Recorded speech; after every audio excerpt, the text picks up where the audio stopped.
Assalamualaikum dan salam sejahtera. Kami dari kursus KBK 3033 Pendidikan Seni, Muzik dan Kraf Tangan dalam Pendidikan Khas.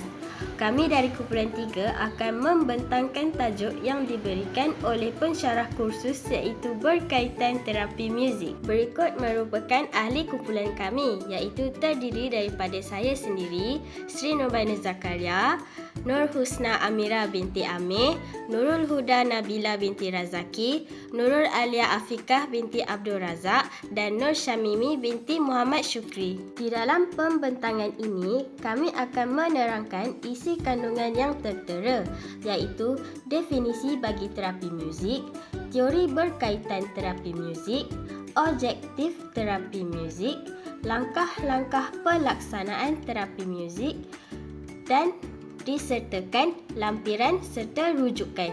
Definisi bagi istilah terapi merujuk kepada kaedah untuk membantu pelajar bergerak balas terhadap aktiviti atau kemahiran yang dilakukan.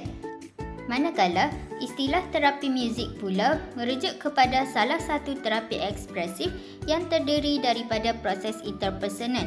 Melalui proses ini, ahli terapi muzik menggunakan muzik dalam semua aspek fizikal, emosi, rohani, mental dan sosial untuk membantu menambah baik atau mengekalkan kesihatan murid berkeperluan pendidikan khas.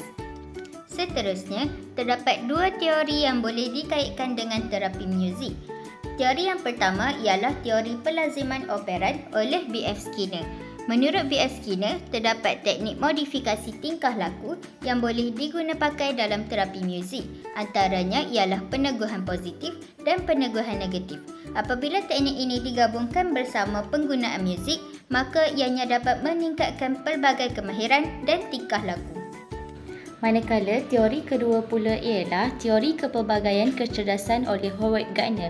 Menurut Gardner, 1983, teori kecerdasan pelbagai telah membuktikan pembelajaran melalui muzik membantu individu mengenali pembendaharaan kata dan menguasai konsep penting dalam keadaan yang selesa.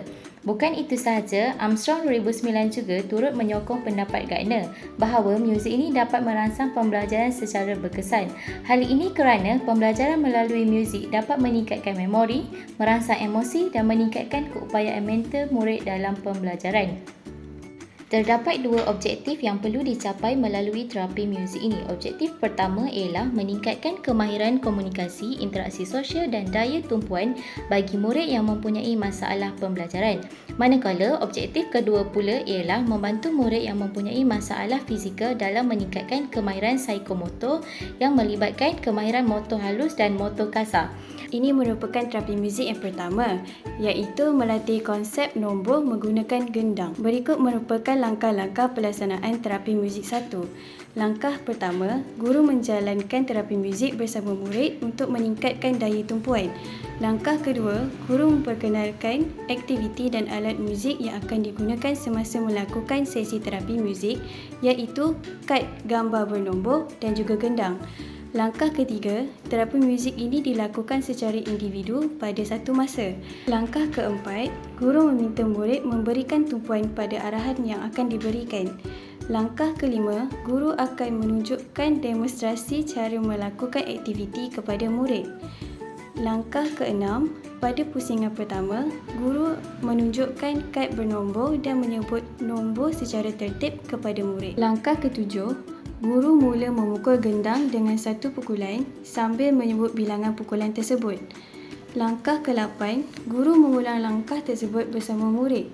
Sebagai contoh, guru menunjukkan kad bernombor 1, maka murid perlu membuat satu pukulan pada gendang. Langkah ke-9, sekiranya murid tidak memahami arahan pukulan, maka guru perlu membimbing murid secara fizikal, di mana guru perlu memegang lengan murid sambil memukul gendang mengikut bilangan nombor pada kad. Langkah ke-10, guru mengulang langkah tersebut menggunakan kad nombor yang seterusnya sehingga selesai. Langkah 11, sekiranya murid telah menguasai pusingan pertama, guru boleh menunjukkan kad bergambar secara rawak kepada murid. Sebagai contoh, jika guru menunjukkan kad bernombor 5, maka murid perlu memukul 5 pukulan pada gendang. Terapi muzik 2 iaitu latihan pergerakan mengikut rentak lagu di mana guru akan memainkan muzik manakala murid perlu melompat mengikut arah anak panah pada kotak sambil menggoncangkan shaker mengikut rentak lagu. Langkah-langkah pelaksanaan. Bagi langkah 1, guru akan menjalankan terapi muzik bersama murid dengan melibatkan pergerakan anggota badan mengikut rentak muzik. Langkah yang kedua, guru akan memperkenalkan aktiviti dan alat muzik iaitu shaker yang akan digunakan semasa melakukan sesi terapi muzik. Langkah yang ketiga, sebelum memulakan aktiviti, guru akan menunjukkan demonstrasi cara melakukan aktiviti kepada murid. Langkah yang keempat, terapi muzik ini akan dimulakan dengan 2 orang murid secara serentak. Langkah yang kelima, guru meminta kedua-dua murid untuk bersedia dan muzik akan mula dimainkan. Langkah keenam, murid mula melompat sambil menggoncangkan shaker yang ada pada tangannya mengikut rentak lagu. Langkah 7, murid melompat mengikut arah anak panah yang terdapat pada setiap kotak. Langkah ke-8, murid perlu melakukan lompatan sebanyak 1 pusingan dan menamatkan aktiviti pada kotak yang bertulis tamat. Langkah ke-9, terapi muzik ini dapat membantu murid dalam meningkatkan kemahiran psikomotor melalui pergerakan badan mengikut rentak lagu.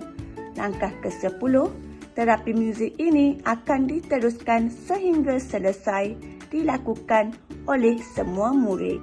Kesimpulannya, terapi muzik dapat membantu murid berkeperluan pendidikan khas dalam mengurus tingkah laku, meningkatkan keupayaan akademik dan memudahkan komunikasi interpersonal dan intrapersonal. Terapi muzik juga membantu perkembangan fungsi kognitif, emosi, sosial dan psikomotor murid. Oleh itu, pelaksanaan terapi muzik oleh guru dapat membantu murid menguasai kemahiran dalam kehidupan serta mewujudkan suasana pembelajaran yang kondusif. Bagi melengkapkan tugasan ini, kumpulan kami telah merujuk 4 buah buku dan beberapa artikel sebagai rujukan mengenai terapi muzik. Maka tamatlah pembentangan daripada kumpulan kami. Sekian, terima kasih.